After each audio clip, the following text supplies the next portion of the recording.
Price the lord. സഭാകാലങ്ങൾ എടുത്തുകൊണ്ടിരിക്കുന്നത് ഇനിയുള്ളത് 4ാമത്തെ സഭാകാലമാണ്. 15 മിനിറ്റുള്ള ചെറിയ വീഡിയോകളായിട്ട് ചെയ്യുകയാണ്. തുടർന്ന് ആവശ്യമുള്ളവർ വിളിക്കുക. സഭാകാലങ്ങൾ ഇപ്പോൾ അതായത് ഒന്നാമത്തെ അപ്പോസ്തലന്മാരിലൂടെ പരിശുദ്ധാത്മാവ് പഠിപ്പിച്ച ഉപദേശത്തിനെ പിശാച് എതിർക്രിസ്തു, ഒന്നാമത്തെ കുതിരപ്പുറത്ത് വന്നവൻ ആൻറ്റി ക്രൈസ്റ്റ് വന്ന് സഭയുടെ അകത്തിരുന്ന് അപ്പോസ്തല പ്രവൃത്തി 4:17-18 സംസാരിച്ചത് 4:12 യേശുക്രിസ്തുവിന്റെ നാമം അശേഷമുണ്ടരുത്, ആരോട് ഉപദേശിക്കരുത്. അപ്പോൾ യേശുക്രിസ്തു നാമം മാത്രമേ ഉപദേശിക്കാവൂ, പറയാവൂ, പ്രവർത്തിക്കാവൂ എന്ന കൊലോസ്യർ 3:17 വാക്കിനാലോ ക്രിയയാലോ എന്ത് ചെയ്താലും സകലതും കർത്താവായ യേശുക്രിസ്തു നാമത്തിൽ ചെയ്യണം എന്നുള്ള ദൈവത്തിന്റെ വചനത്തെ പൂർണ്ണമായി ആദ്യമേ ആ നാമത്തെ തന്നെ തകർത്ത് കളയാണ്. എന്നിട്ട് അവൻ തെറ്റായ ഉപദേശങ്ങൾ പഠിപ്പിച്ചു. അപ്പം ദൈവിക വെളിപ്പാട് ലഭിക്കില്ല, പരിശുദ്ധാത്മ ലഭിക്കില്ല. പിന്നെ ഈ സാത്താൻ പഠിപ്പിക്കുന്ന എന്തും അവർ ബുദ്ധിയിൽ ഗ്രഹിച്ചോളൂ. അങ്ങനെയാണ് കത്തോലിക്ക മുതൽ പെന്തക്കോസ്തുള്ള സഭകളും ഇന്ന് നിൽക്കുന്നത്, ജഡീക ഉപദേശവുമായിട്ട്. ഓക്കെ, അപ്പോൾ 4ാമത്തെ സഭാകാലം തുയഥേര സഭാകാലം. ഇതിൻ്റെ കാലം AD 606 മുതൽ 1520 വരെയാണ്. ഈ സമയത്ത് കൊളംബ എന്നൊരു വ്യക്തിയെ വിളിച്ചിട്ട് കർത്താവ് നേരത്തെ ഉണ്ടായിരുന്ന മർത്തോമ സഭയുടെയും CSIയുടെയും മർത്തോമയുടെയും കത്തോലിക്കയുടെയും സഭകളിലേക്ക് വിളിച്ചു പറയുകയാണ്. അപ്പോൾ ഓരോ കാലത്തും ദൈവത്തിന്റെ വെളിപ്പാട് മുൻപുള്ള സഭകളിലേക്കാണ് വിളിച്ചു പറഞ്ഞിട്ട് അവിടെ ഇരിക്കുന്ന ജനത്തെ ഓരോ കാലത്തിലേക്കും വിളിച്ചു പുറത്തേക്ക് കൊണ്ടുവന്ന് അപ്പോസ്തലന്മാരുടെ വിശ്വാസത്തിലേക്ക് ചേർത്ത് നീതീകരണം, വിശുദ്ധീകരണം, പരിശുദ്ധാത്മാഭിഷേകം, വെളിപ്പാട് ഇങ്ങനെ നടത്തിക്കൊണ്ടുവരികയാണ്. അപ്പോൾ ഇപ്പം 4ാമത്തെ സഭാകാലത്തിലും റോമർ 5:1 തന്നെയാണ് വെളിപ്പെടുത്തി കൊടുക്കുന്നത്. ദൈവം ഉപയോഗിക്കുന്ന വ്യക്തി കൊളംബ എന്നൊരു വ്യക്തിയാണ്. ആ വ്യക്തിയെ വിളിച്ചിട്ട് ദൈവത്തിന്റെ വലത് കയ്യിൽ 4ാമത്തെ ഏഞ്ചലിനെ ഇദ്ദേഹത്തിലേക്ക് അയച്ചിട്ട് ആ ആത്മാവ് വന്ന് ഇദ്ദേഹത്തിലൂടെ ശുശ്രൂഷിക്കുകയാണ്. തൊട്ടു മുമ്പുള്ള സഭകളിലേക്ക് വിളിച്ചു പറയുകയാണ്. വീണ്ടും റോമർ 5:1 തന്നെ വന്ന് നാം വിശ്വാസത്താൽ ജീവിച്ചിട്ട് ദൈവത്തോട് സമാധാനമുണ്ട് എന്ന വചനം വിളിച്ചു പറഞ്ഞു കൊടുക്കുമ്പോൾ അവർ വിശ്വസിച്ച് കേൾക്കുന്നവർ പുറത്തേക്ക് വരും. ഇനി ഈ കാലത്തിന്റെ വചനമോ വെളിപ്പാട് പുസ്തകം 2ാമത്തെ അധ്യായം 18 മുതൽ 29 വരെയാണ്. 1-2 തവണ ഇട്ട് കേൾട്ടാലും നിങ്ങൾക്ക് മനസ്സിലാവുള്ളൂ. പെട്ടെന്ന് പറഞ്ഞു പോകുന്നത് കൊണ്ട് നിങ്ങൾക്ക് ചിലപ്പോൾ പിടി കിട്ടില്ല. സാവധാനം 1-2 തവണ കേൾക്കുക. നോട്ട് എഴുതിയെടുക്കേണ്ടവർ എഴുതിയെടുക്കുക. വെളിപ്പാട് പുസ്തകം 2ന്റെ 18 മുതൽ 29 വരെ ഉള്ള വചനമാണ് തുയഥേര സഭാകാലത്തിൽ പറയുന്നത്. ഒന്ന് വായിക്കാം നമുക്ക്. തുയഥേരയിലെ സഭയുടെ ദൂതൻ എഴുതുക: അഗ്നിജ്വാലയ്ക്കൊത്ത കണ്ണും വെള്ളോടിന് സദൃശമായ കാലുമുള്ള ദൈവപുത്രൻ അരുളി ചെയ്യുന്നത്. എന്തുകൊണ്ടാണ്? ഇതൊരു ന്യായവിധിയെ കാണിക്കുകയാണ്. ഇവരിലൂടെ വിളിച്ചു പറയുന്നത് കേട്ട് വിശ്വസിച്ചില്ലെങ്കിൽ ന്യായവിധി. കാര്യം എന്താ? തൊട്ടു മുമ്പ് സാത്താന്റെ സിംഹാസനവുമായിട്ടൊരു കത്തോലിക്ക സഭ വന്നു. അവിടെ സീറോ മലബാർ സഭ, അങ്ങനെയുള്ള യാക്കോബ സഭ, ഇങ്ങനെ ഒരുപാടുണ്ട്. അവരുടെ മാറി മാറി നിൽക്കുന്ന അനേകം വിശ്വാസം നിൽക്കുന്ന സഭകളെല്ലാം സാത്താന്റെ സിംഹാസനം. അപ്പോൾ ആ സഭകൾക്കകത്തേക്ക് പറയുന്ന ഈ കൊളംബയിലൂടെ വിളിച്ചു പറയുന്നത് കേട്ടില്ലെങ്കിൽ ന്യായവിധി തന്നെയാണ്. ഒത്ത കണ്ണുള്ള സദൃശനായ കാലും ഉള്ള ദൈവപുത്രൻ അരുളി ചെയ്യുന്നത്: ഞാൻ നിന്റെ പ്രവൃത്തിയും സ്നേഹവും വിശ്വാസവും ശുശ്രൂഷയും സഹിഷ്ണുത എന്നിവയും നോക്കും. ആരോടാണ്? ആയിരക്കണക്കിന് ജനങ്ങൾ ഇരിക്കുന്നവരെ നോക്കിയിട്ടല്ല.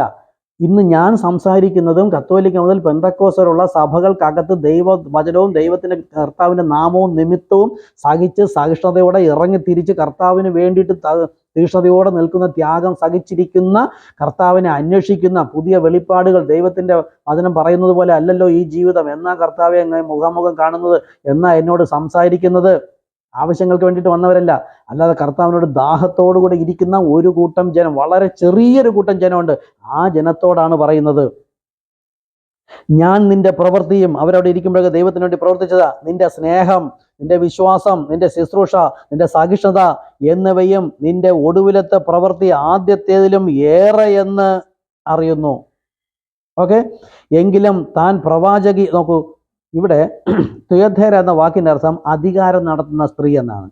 സ്ത്രീകളെ പൗരോഹിത്യ ശുശ്രൂഷ കൊണ്ടുവരുന്നത് ഈ കാലഘട്ടങ്ങളിലാണ്. പൗരോഹിത്യം ഇന്നിവിടെ വന്ന സ്ത്രീ ഒരു സഭ നടത്തുന്നുണ്ട്. ഇതിനിടയ്ക്ക് ഏതോ ഒരു ദൈവസഭയിൽ, എൻ്റെ ഒരു സുഹൃത്തിൻ്റെ സഭയിൽ തന്നെയാണ്, അദ്ദേഹത്തിൻ്റെ സഭയിൽ പ്രസംഗിക്കാൻ വിളിച്ചു. നമുക്ക് അഭിഷേകം ഉണ്ട് കേട്ടോ. പെന്തക്കോസ്ത് സഭയിൽ അഭിഷേകമുള്ളൂ, ഹൃദയത്തിനകത്ത് മുദ്ര വന്നിട്ടില്ല. മുദ്ര വരണമെങ്കിൽ കർത്താവായ യേശുക്രിസ്തു നാമത്തിൽ പാപമോചന സ്നാനം ആ ക്രൂശിലെ യാഗം ചെയ്താൽ മാത്രമേ പരിശുദ്ധാത്മാവ് മുദ്രയിടുകയുള്ളൂ. പക്ഷെ അഭിഷേകമെങ്കിലും ചെയ്ത അഭിഷിക്തന്മാരായ പുരുഷന്മാരുടെ മുമ്പിൽ പോയി ഉപദേശിപ്പാനോ അവരുടെ മേൽ കൈവയ്പ്പാനോ ഞാൻ സ്ത്രീകളെ അനുവദിക്കുന്നില്ല. അഭിഷിക്തൻ അവർക്ക് സുവിശേഷം പറയാം, ഇവാഞ്ചലിസ്റ്റായിട്ട് പോകാം. വീടുകളിലായിരുന്നു പുരുഷന്മാരെ കൊണ്ടേക്ക് പോയി അറിയിക്കുക. ആ കാര്യം സന്ദേശം അറിയിക്കില്ല, ആദ്യമായി പോയി അറിയിക്കില്ല. അഭിഷിക്തന്മാരായ പുരുഷന്മാരോടുകൂടെ ഉപദേശിക്കാനോ അവരുടെ സഭകളിലോ പോയി ചെന്ന് ഉപദേശിക്കാൻ പാടില്ല. സ്ത്രീകളുള്ള സഭകളിൽ പോയി സുവിശേഷം അറിയിക്കാം. ഇനി സുവിശേഷത്തിന് നിങ്ങൾക്ക് എന്തെങ്കിലുമൊക്കെ കർത്താവിൻ്റെ നാമത്തിൽ നിങ്ങൾക്ക് തന്നെ ചെയ്ത് സുവിശേഷം അറിയിച്ച് നടക്കാം, ഒരു കുഴപ്പമില്ല. പക്ഷെ പുരുഷനെ ഉപദേശിക്കാനോ പുരുഷൻ്റെ മേലെ അധികാരം നടത്തുവാനോ ഞാൻ സ്ത്രീ അനുവദിക്കുന്നില്ല. എന്നാൽ സാത്താൻ തുടങ്ങിയ സഭ ഇന്നും ഈ കത്തോലിക്കയും പെന്തക്കോസ്ത് വരെയുള്ളത് സാത്താനാണ് ആ സഭയുടെ അടിസ്ഥാനമായതുകൊണ്ട് നമുക്ക് പെന്തക്കോസ്ത് സഭയിൽ എത്രയോ സ്ത്രീകൾ ശുശ്രൂഷിക്കുന്നു, തലയിൽ തുണി ഇട്ടുകൊണ്ട്. ക്രിസ്തുവിൻ്റെ തേജസ് മുഖത്ത് വിളങ്ങേണ്ടതാണ്, മുടി നീട്ടി വളർത്തിയാൽ മൂടുപടത്തിന് പകരമെന്ന് പ്രകൃതി തന്നെ നിങ്ങളെ പഠിപ്പിക്കുന്നില്ലയോ? ഇതാനും പറയുന്നുണ്ട്. അത് ദൈവസഭ അല്ലാത്ത സാത്താൻ്റെ സഭ, വച്ചയ്ക്ക് പറയാം. ഓക്കെ, രണ്ട് തരത്തിലും കർത്താവ് എന്നെ പറഞ്ഞിട്ടുണ്ട്. അപ്പോൾ ഈ അങ്ങനെയുള്ള ചെറിയൊരു കൂട്ടരോട് പറയുന്നത്, എങ്കിലും താൻ പ്രവാചകി എന്ന് പറഞ്ഞ് ദുർനടപ്പ് ആചരിപ്പാനും വിഗ്രഹാർപ്പിതം തിന്മാനും എൻ്റെ ദാസന്മാരെ ഉപദേശിക്കുകയും തെറ്റിച്ചു കളയുകയും ചെയ്യുന്ന ഇസബേൽ എന്ന സ്ത്രീയെ നീ അനുവദിക്കുന്നു എന്നൊരു കുറ്റം നിനക്കുണ്ട്. ആ സഭയ്ക്കകത്തിരിക്കുന്ന ഈ വ്യക്തികൾ പുരോഹിതനൊന്നുമില്ല, ഏഴയായ ആൾക്കാരായിരിക്കും. പക്ഷെ അത് അനുവദിച്ചു കൊടുത്തിട്ട് നീ എതിർക്കുന്നില്ല. ഒരു സ്ത്രീ വന്ന് പൗരോഹിത്യ ശുശ്രൂഷ ചെയ്യുന്നു പുരുഷന്മാരുള്ളിടത്ത്, പ്രവാചകി എന്നും പറഞ്ഞുകൊണ്ട് വരുന്നു. പ്രവാചകയ്ക്കാവാം, ദൈവസഭയ്ക്കകത്ത് പുരുഷന്മാരുടെ കൂടി ശുശ്രൂഷയ്ക്ക് നിന്നിട്ട് അവരെ ഭരിക്കാനോ അവരെ ഉപദേശിക്കാനോ പാടില്ല. അപ്പോൾ അത് ശരിയല്ല എന്ന് പറയുന്നതായിട്ട് ദൈവം കണ്ടില്ല. അതാണ് പറഞ്ഞത് ഒരു കുറ്റം അവർ പറയുന്നത്. എന്നൊരു കുറ്റം നിന്നെക്കുറിച്ച് പറയുവാനുണ്ട്. ഞാൻ അവൾക്ക് മാനസാന്തരപ്പെടും. അവൾക്ക് എന്ന് വെച്ചാൽ സഭയ്ക്ക്, സ്ത്രീ ഈ കത്തോലിക്ക സഭ എന്ന സ്ത്രീയാണ് പറയുന്നത്. സഭ, അതിനകത്ത് സ്ത്രീകൾ യഥാർത്ഥമായി അക്ഷരികമായി സ്ത്രീകൾ ശുശ്രൂഷിക്കാനും പാടില്ല. ആ സഭയോടും പറയാണ്, സഭ എതിർ ക്രിസ്തുവിൻ്റെ മണവാട്ടിയാണ്. അവൾക്ക് മാനസാന്തരപ്പെടുവാൻ സമയം കൊടുത്തിട്ടും ദുർനടപ്പ് വിട്ട് മാനസാന്തരപ്പെടുവാൻ അവൾക്ക് മനസ്സില്ല. ഞാൻ അവളെ കിടപ്പിലും അവളുമായി വ്യഭിചരിക്കുന്നവരെ അവളുടെ നടപ്പ് വിട്ടു മാനസാന്തരപ്പെടാതിരുന്നാൽ വലിയ കഷ്ടത്തിലുമാക്കി കളയും. നോക്കൂ, ഈ വ്യഭിചാരം എന്ന് പറയുമ്പോൾ ഇന്നത്തെ കത്തോലിക്ക മുതൽ പെന്തക്കോസ്ത് വരെ ഉള്ളവർ വ്യഭിചാരിണികളാണെന്ന് പറഞ്ഞാൽ ആരെങ്കിലും സമ്മതിച്ചു തരുമോ? അല്ല, വ്യഭിചാരമാണ് ചെയ്യുന്നത്. ഏത് വ്യഭിചാരം? ക്രിസ്തു എന്ന ഏക പുരുഷന് നിർമ്മല കന്യകയാണെന്ന് ഇവർ പറയുകയും എതിർ ക്രിസ്തു സഭയായി നിന്നുകൊണ്ട് യേശുക്രിസ്തുവിന്റെ നാമത്തിലെ സ്നാനം വേണ്ട എന്ന് പറഞ്ഞതിനെ നിഷേധിച്ചിട്ട് നാമമല്ലാത്ത രക്തം ചീന്താത്ത ഒരു സ്നാനം ചെയ്ത് നിൽക്കുന്നു. ഇവർ വ്യഭിചാരിണി. എതിർ ക്രിസ്തു അവർക്ക് പുരോഹിതനാണ്, പിശാചും അവർക്ക് പുരോഹിതനാണ്, ക്രിസ്തുവും പുരോഹിതനാണ്. വ്യഭിചാരിണി ദൈവരാജ്യം അവകാശമാക്കുകയില്ല, ഒരൊറ്റെണ്ണം പോകില്ല. അത് മുൻകണ്ടിട്ടല്ലേ യേശു പറഞ്ഞത്, ഈ കാലം നോഹയുടെ കാലം പോലെ. ഞാൻ ഇങ്ങനെ രൂക്ഷമായി തന്നെ സംസാരിക്കണം. അങ്ങനെ സംസാരിച്ചാൽ ചിലരുടെ ഹൃദയത്തിലേക്ക് മുറിവേൽക്കുകയുള്ളൂ ദൈവത്തിൻ്റെ വചനം. അല്ലാതെ എങ്ങനെയെങ്കിലും ആരെയും വേദനിപ്പിക്കേണ്ട എന്ന് പിശാച് ആദ്യമേ ഉപദേശിച്ചത്. എൻ്റെ അടുത്ത് പലരും പറയും, ആരെയും വേദനിപ്പിക്കരുത്, വചനം അങ്ങ് പറയുക. അങ്ങനെയല്ല അപ്പോസ്തലന്മാർ പറഞ്ഞിരിക്കുന്നത്.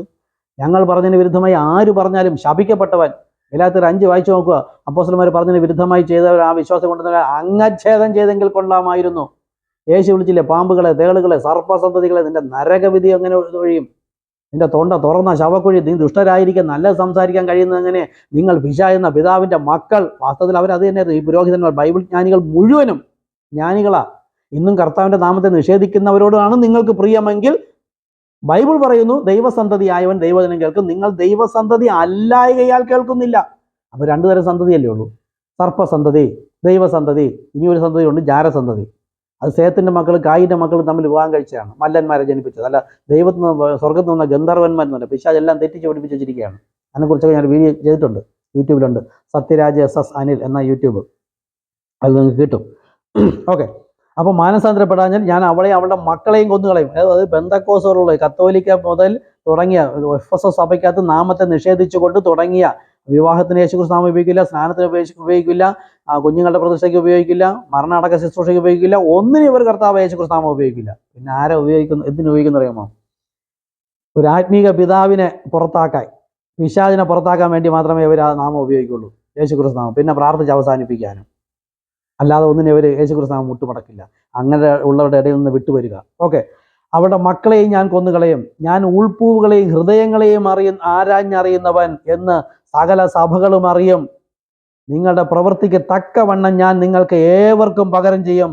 എന്നാൽ ഈ ഉപദേശം കൈക്കൊള്ളാതെയും അവർ പറയും പോലെ സാത്താന്റെ ആഴങ്ങളെ അറിഞ്ഞിട്ടില്ലാതെയും. കണ്ടോ, വ്യക്തമായി ബൈബിൾ പറയല്ലേ, പിശാചാണ് യേശുക്രിസ്തു നാമത്തിലെ സ്നാനം വേണ്ട എന്ന് പറഞ്ഞിരിക്കുന്നത്. കോടിക്കണക്കിന് മഹാപുരോഹിതന്മാരും ജനങ്ങളും കോടിക്കണക്കിന് ഇരുന്നാലും സർപ്പസന്തതികളാണ്, ദൈവജനം അല്ല. നിങ്ങൾക്കിപ്പോഴും അവരെ വിട്ടു പോരാ. നിങ്ങളെ പറഞ്ഞത് വേദനിക്കുന്നുവെങ്കിൽ നിങ്ങൾ അവരായതുകൊണ്ടല്ലേ വേദനിക്കുന്നത്. ഇല്ലെങ്കിൽ കർത്താവേ എന്ന് പറഞ്ഞ് നിങ്ങൾക്ക് വേണമെങ്കിൽ പുറത്തേക്ക് വരാമല്ലോ. അപ്പോൾ നോക്കൂ, ആ സാത്താൻ്റെ ആഴങ്ങളെ നിങ്ങൾ ഉൾപ്പുകളെയും ഹൃദയങ്ങളെയും ആരായുന്നവൻ എന്ന് സകല സഭയും അറിയും. നിങ്ങളുടെ പ്രവൃത്തിക്ക് തക്കവണ്ണം ഞാൻ നിങ്ങൾക്ക് ഏവർക്കും പകരം ചെയ്യും. എന്നാൽ ഈ ഉപദേശം കൈക്കൊള്ളാതെയും, അതായത് ക്രിസ്തുവിന്റെ ദുരുപദേശം കൈക്കൊള്ളാതെയും, എതിർ ക്രിസ്തുവിന്റെ ദുരുപദേശം കൈക്കൊള്ളാതെയും, അടുത്ത് സാത്താന്റെ ആഴങ്ങളെ അറിഞ്ഞിട്ടില്ലാതെ, അതായത് അവൻ പഠിപ്പിക്കുന്ന ദുരുപദേശങ്ങളുടെ ആഴങ്ങൾ, ദൈവത്തിന്റെ ആഴങ്ങൾ, വചനത്തിന്റെ ആഴങ്ങൾ ക്രിസ്തുവിലിരിക്കുകയാണ്, ആഴങ്ങൾ അറിഞ്ഞിട്ടില്ലാതെയും തുയഥേര സഭയിലെ ശേഷം പേരോട്, ഈ ശേഷം പേരോട് എന്ന് പറയുന്ന പോലെ ശേഷം തിരുവഴുത്ത്, പിശാച് പഠിപ്പിച്ചിരിക്കുന്നത് എന്താണെന്ന് അറിയില്ല. തിരുവഴുത്തുകളുണ്ട്, ശേഷം തിരുവഴുത്തുകളുണ്ട്. യേശുക്രിസ്തു പറഞ്ഞത് തിരുവഴുത്തുകളാണ്. പഴയ നിയമത്തിൽ തിരുവഴുത്ത് അങ്ങനെ എഴുതി വച്ചിരിക്കുന്നു. തിരുവഴുത്തുകളെ നിവർത്തിക്കേണ്ടതിന് ഹൃദയ ദൃഷ്ടി പ്രകാശിപ്പിച്ചു എന്നല്ലേ സങ്കീർത്തന പുസ്തകങ്ങളിലും പ്രവാചക പുസ്തകങ്ങളിലും. ഈ ശേഷം തിരുവഴുത്ത് എന്ന് പറഞ്ഞാൽ യോഹന്നാൻ 16:12 വായിച്ചു നോക്കുക. യേശു പറഞ്ഞു കഴിഞ്ഞിട്ട് വീണ്ടും പറയാനുണ്ട്, എനിക്ക് ഇനിയും അനേകം കാര്യങ്ങൾ നിങ്ങളോട് പറയാനുണ്ട്. ശേഷം തിരുവഴുത്തുകളെ അപ്പോസ്തലന്മാരിലൂടെ അറിയിച്ചതാണ് ശേഷം തിരുവഴുത്ത്. ഇത് ഒരു പിശാചിന്റെ മക്കളും സമ്മതിച്ചു തരില്ല, ഒരു ബൈബിൾ ജ്ഞാനികളും സമ്മതിച്ചു തരില്ല. അതുപോലെ നോക്കൂ, ഇവിടെ ഈ ദൈവസഭയ്ക്ക് ഇരുന്നിട്ട് പിശാചിന്റെ ആഴങ്ങളെയും അവരുടെ ഉപദേശങ്ങളെയും ആരാഞ്ഞറിയാതെ, ആഴങ്ങൾ അറിഞ്ഞിട്ടില്ലാതെയും തുയഥേരയിലെ ശേഷം പേരോട്, അതായത് അറിയാത്ത ഇരിക്കുന്ന ദൈവസഭയിലോട് വേറൊരു ഭാരം ഞാൻ നിങ്ങളുടെ മേൽ ചുമത്തുന്നില്ല. അപ്പോൾ അവരുടെ മേലോ കൊല തന്നെ ഏർപ്പെടുന്നു. ദൈവം കൊന്നുകളയും അതിനൊക്കെ. എങ്കിലും അവരോട് വേറൊരു ഭാരം ഞാൻ നിങ്ങളുടെ മേൽ ചുമത്തുന്നില്ല, എങ്കിലും നിങ്ങൾക്കുള്ളത് ഞാൻ വരും വരെ പിടിച്ചുകൊള്ളുവിൻ എന്ന് ഞാൻ കൽപ്പിക്കുന്നു. ജയിക്കുകയും ഞാൻ കൽപ്പിച്ച പ്രവൃത്തികളൊക്കെയും, കൽപ്പിച്ച എന്താ? കൽപ്പന കർത്താവായ യേശു ക്രിസ്തു നാമത്തിലുള്ള സ്നാനം, പിതാവിന്റെ പുത്രന്റെ പരിശുദ്ധാത്മാവിന്റെ നാമത്തിൽ, നാമങ്ങളിൽ ആ നാമം കർത്താവായ യേശു ക്രിസ്തു ഏൽപ്പിച്ച പ്രവൃത്തികളെ അവസാനത്തോളം അനുഷ്ഠിക്കുകയും ചെയ്യുന്നവന് എൻ്റെ പിതാവ് എനിക്ക് തന്നതുപോലെ ഞാൻ ജാതികളുടെ മേൽ അധികാരം കൊടുക്കും. ഓക്കെ, അപ്പോൾ ഇതുപോലെയാണ് പത്രോസിന്റെ ലേഖനത്തിൽ പറയുന്നുണ്ട്, ശേഷം തിരുവഴുത്തുകളെ തങ്ങളുടെ നാശത്തിനായി കോട്ടിക്കളയുന്നു. അപ്പോസ്തല പ്രവൃത്തി 2-ാമത്തെ അധ്യായത്തിൽ പരിശുദ്ധാത്മാവ് വന്ന് പറഞ്ഞതാണ് ശേഷം തിരുവഴുത്ത്. ഇതിനെ കോട്ടിക്കളയുകയാണ്. 1 പത്രോസിൽ പറയുന്നുണ്ട്, 1-2 പത്രോസിൽ പറയുകയാണ്. അവിടെ അത് വളരെ നല്ല, നിങ്ങളൊന്ന് വായിച്ചു നോക്കണം. വളരെ വളരെ ശക്തമായി കർത്താവ് അവിടെ സംസാരിക്കുകയാണ്. അതിനെ എങ്ങനെയൊക്കെയാണ് മനുഷ്യർ വ്യാഖ്യാനിച്ച് വളച്ചൊടിച്ചിരിക്കുന്നത് നോക്കുക.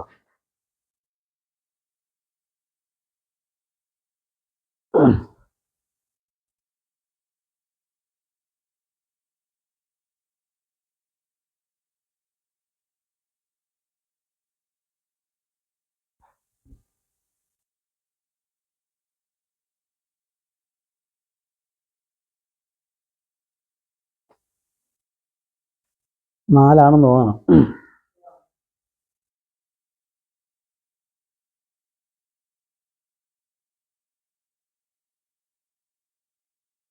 നിങ്ങൾ നോക്കിക്കൊള്ളുക. ശേഷം തിരുവഴുത്തുകളെ തങ്ങളുടെ നാശത്തിനായി കോട്ടിക്കളയുന്നു എന്ന് പറയുന്നുണ്ട്. 2 പത്രോസ് 3-ാമത്തെ അധ്യായത്തില് 14-ാമത്തെ വാക്യം മുതൽ, അതുകൊണ്ട് പ്രിയമുള്ളവരെ, ദൈവവചനത്തെ അംഗീകരിക്കുന്ന വിശ്വസിച്ചിരിക്കുന്ന ആ ജനത്തോട് മാത്രമാണ് ഈ പറയുന്നത്. അതുകൊണ്ട് പ്രിയമുള്ളവരെ, നിങ്ങൾ ഇവയ്ക്കായി കാത്തിരിക്കിയാൽ അവൻ, അതിന് തൊട്ട് മുമ്പ് നിങ്ങൾ വായിച്ചോളുക, അവൻ നിങ്ങളെ കറയും കളങ്കവും ഇല്ലാത്തവരായി സമാധാനത്തോടെ കാണുവാൻ ഉത്സാഹിച്ചു കൊണ്ട് നമ്മുടെ കർത്താവിന്റെ ദീർഘക്ഷമയെ രക്ഷ എന്ന് വിചാരിപ്പിൻ. അങ്ങനെ തന്നെ നമ്മുടെ പ്രിയ സഹോദരനായ പൗലോസും തനിക്ക് ലഭിച്ച ജ്ഞാനത്തിനു തക്കവണ്ണം നിങ്ങൾക്ക് ഇതിനെക്കുറിച്ച് സംസാരിക്കുന്ന സകല ലേഖനങ്ങളിലും എഴുതിയിട്ടുണ്ടല്ലോ. അവയിൽ ഗ്രഹിപ്പാൻ പ്രയാസമുള്ളത് ചിലതുണ്ട്. ഈ കത്തോലിക്ക മുതൽ പെന്തക്കോസ്തൽ ഇരിക്കുന്നവർക്ക് ഗ്രഹിച്ചിട്ടില്ല, അനേകം വചനങ്ങൾ ഗ്രഹിച്ചിട്ടില്ല. പിശാച് തന്നെ മന്ദമാക്കി വെച്ച് ഗ്രഹിക്കാത്തതിന് കാരണം പാപം മോചിച്ചിട്ടില്ല, പരിശുദ്ധാത്മാവ് ലഭിച്ചിട്ടില്ല. നോക്ക്, ചിലതുണ്ട്. അറിവില്ലാത്തവരും അസ്ഥിരന്മാരായവരും ശേഷം തിരുവഴുത്തുകളെ പോലെ അതും തങ്ങളുടെ നാശത്തിനായി കോട്ടിക്കളയുന്നു. അപ്പോസ്തലന്മാരിലൂടെ പഠിപ്പിച്ചിരിക്കുന്ന ഈ തിരുവഴുത്തുകളെ, ശേഷം തിരുവഴുത്തുകളെ തങ്ങളുടെ നാശത്തിനായി, കർത്താവായ യേശുക്രിസ്തു നാമത്തിൽ സ്നാനം വേണ്ട എന്ന് പറയുന്നത് നാശത്തിനാണ്, നാശത്തിനായി കോട്ടിക്കളയുന്നു. എന്നാൽ അത് ദൈവജനത്തോട് പറയുന്നു, നേരത്തെ അവിടെ സംസാരിച്ചതുപോലെ കോട്ടിക്കളയുന്നു. എന്നാൽ പ്രിയമുള്ളവരെ, നിങ്ങൾ മുൻകൂട്ടി അറിഞ്ഞിരിക്കൊണ്ട് അധർമ്മികളുടെ വഞ്ചനയിൽ കുടുങ്ങി സ്വന്തം സ്ഥിരത വിട്ടു പോകാതിരിപ്പാൻ സൂക്ഷിച്ചുകൊള്ളുവിൻ. കൃപയിലും നമ്മുടെ കർത്താവും രക്ഷിതാവുമായ യേശു ക്രിസ്തുവിൻ്റെ പരിജ്ഞാനത്തിലും വളരുവേൻ. കണ്ടോ, ഈ പിശാച് വന്ന് പഠിപ്പിച്ച ഈ ഉപദേശത്തിൽ നിൽക്കരുത്. തുയധര സഭയുടെ 1-ാമത്തെ ഭാഗം അവസാനിക്കുന്നു. അടുത്തൊരു എപ്പിസോഡ് കൂടി ഉണ്ടാവും. കർത്താവ് അനുഗ്രഹിക്കട്ടെ.